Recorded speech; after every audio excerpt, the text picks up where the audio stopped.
Bonjour mes délicieux co-créateurs, c'est Lilou, je suis au Zénith de Toulon aujourd'hui. Je viens d'interviewer Ama. Des millions de personnes, des milliers de personnes sont venues ici aujourd'hui. Et puis je suis tellement contente qu'on se soit retrouvés. On s'est rencontrés il y a à peu près un mois. Assez magiquement, puisque je sais plus, tu m'as envoyé un email, non? Comment ça s'est passé cette rencontre? Oui, c'est ça, en fait, assez spontanément, comme ça coule toujours. Oui, j'ai vu ton travail, j'ai découvert ce que tu faisais et je me suis dit, dis donc, cette femme, elle est exactement dans l'énergie que j'ai moi aussi dans mon travail. Ouais. Et s'il y a bien des gens qui doivent savoir que mon travail existe, eh bien, c'est des gens comme toi, c'est des gens comme tu interviews et puis le public aussi pour qui tu travailles, quoi. Donc c'est marrant parce que tu m'as accompagné lors d'une interview à l'Acadie Air d'Azur et aujourd'hui, pendant cette interview à l'Acadie Air d'Azur, je t'ai dit justement je suis invitée pour interviewer Ama et là t'y croyais pas. Et là oui, j'y croyais juste pas. Pourquoi? Parce que Ama c'est mon guide, donc pour moi mon guide elle est dans mon cœur, elle est dans mes prières, elle est dans mon travail. Quand je fais mes photos, je pense à Ama. Quand j'ai des épreuves dans la vie, je pense à Ama.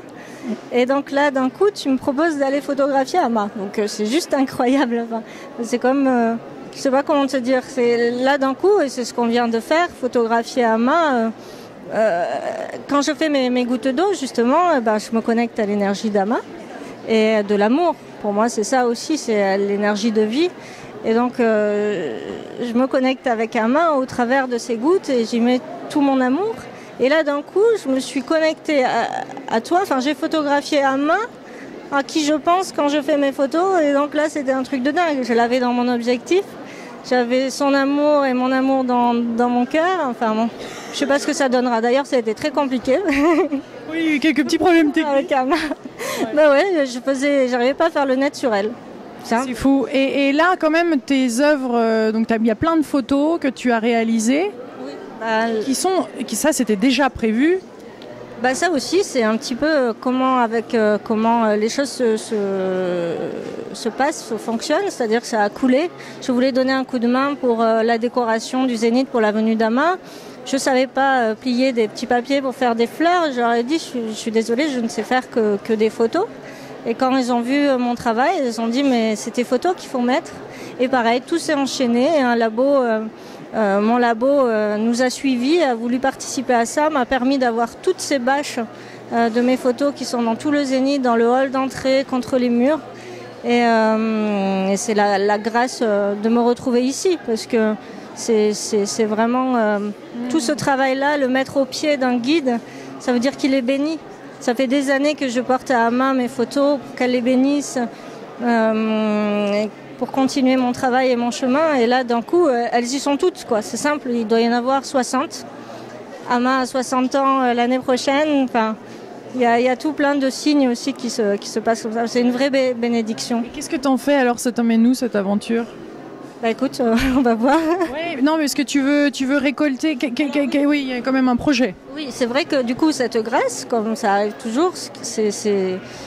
Quand ça coule comme ça, je me suis dit, toutes ces bâches, je vais les avoir et je vais pouvoir les mettre au service d'œuvres humanitaires, donc qu'elles soutiennent des causes, et puis pouvoir les vendre donc, comme des reproductions d'art, parce que mes photos sont en galerie, sont achetées par des collectionneurs, elles ont un certain prix, sont des tirages limités, donc c'est vrai que c'est pas accessible pour tout le monde, et moi ça m'embête aussi, quelque part. Et là, en faisant des reproductions, je vais pouvoir vendre ces bâches à un moindre prix, et tout l'argent que je récolterai sera pour la cause que je défendrai, quoi, quelque part. Et il y aura juste la bâche à retirer, l'argent sera ponctionné là-dessus, ensuite tout le reste, ce sera pour Ama, ici par exemple c'est pour Ama, et demain je ne sais où. Voilà. Quel bel exemple. C'est dans l'exemple de ce guide spirituel de Ama qui me montre le chemin dans la vie, c'est pas... un Dieu, elle me montre moi qui je suis, elle m'aide à me réaliser quelque part. Et cette notion de service, d'aide, que mon travail ait un sens, c'est vraiment important. Et à la fois, là c'était délicat parce qu'on se retrouve à vouloir récolter de l'argent pour des gens, mais aussi on a envie de vivre, d'avoir de l'argent pour nous. Et là c'est très bien, c'est parallèle. J'ai mon travail d'artiste dans des galeries, j'espère que mon travail ira... encore plus haut et plus loin. Et puis ce travail parallèle où je n'aurai pas d'argent, mais j'aurai alors quel plaisir de pouvoir aider, de pouvoir montrer aussi ce travail, que tout le monde puisse en profiter. Je suis tellement fière de toi. Je sais que ça demandait un petit quelque chose pour avoir Muriel à la caméra. Et là, c'est vraiment génial qu'on ait fait cette interview. En plus, aujourd'hui, vraiment merci pour ton aide, merci pour ton inspiration, pour tout. Qu'est-ce que je suis contente de pouvoir mettre cette vidéo en ligne. Pour tous ces beaux, délicieux co-créateurs dans le monde. On dit que c'est bon. Merci Lilou, c'était vraiment une très belle rencontre aussi de t'avoir. C'est sublime. On est là où on doit être. Et regarde, on est sœurs de cadeaux d'Ama. Plein de bisous, mes délicieux co-créateurs. À bientôt. Au revoir.